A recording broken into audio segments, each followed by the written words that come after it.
সাতক্ষীরার কালীগঞ্জ উপজেলার বিষ্ণুপুর ইউনিয়নে বার্ষিক উন্নয়ন কর্মসূচি এজিপির অর্থায়নে হতদরিদ্র ও অসহায় মানুষের মাঝে শীত বস্ত্র বিতরণ করা হয়েছে।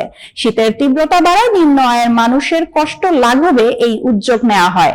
কালীগঞ্জ প্রতিনিধি আলমগীর হোসেন জানান, সোমবার সকাল 11টায় বিষ্ণুপুর ইউনিয়ন পরিষদ চত্বরে কম্বল বিতরণ করা অনুষ্ঠিত হয়।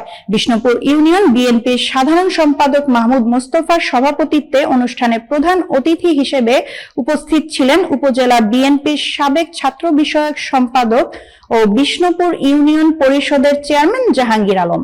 এ সময় প্রধান অতিথি বলেন, শীত মৌসুমে অসহায় ও হতদরিদ্র মানুষের দুর্ভোগ কিছুটা কমাতেই সরকারের এজিপি কর্মসূচির আওতায় শীত বস্ত্র বিতরণ করা হচ্ছে।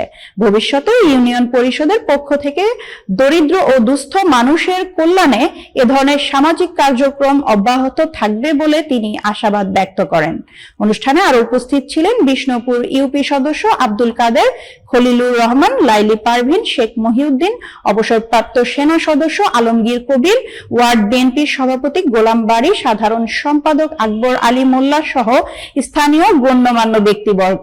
কর্মসূচির আওতায় 500 হতদরিদ্র মানুষের হাতে শীত বস্ত্র তুলে দেওয়া হয়। শীতের এই সহায়তা পেয়ে উপকারভোগীরা সন্তোষ প্রকাশ করেন এবং নিয়মিতভাবে এমন উদ্যোগের দাবি জানান।